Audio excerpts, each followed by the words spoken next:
What's the meaning of common or garden?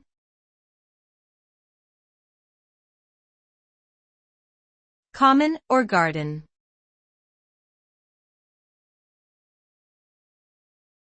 Common or garden?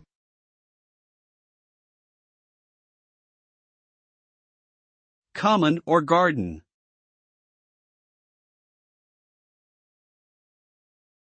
Common or garden?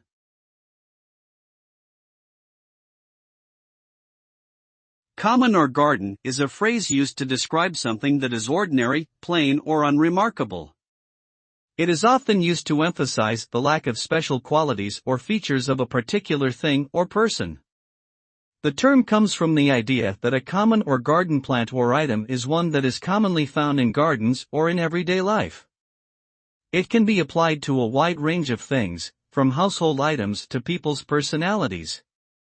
Essentially, it suggests that something is nothing out of the ordinary.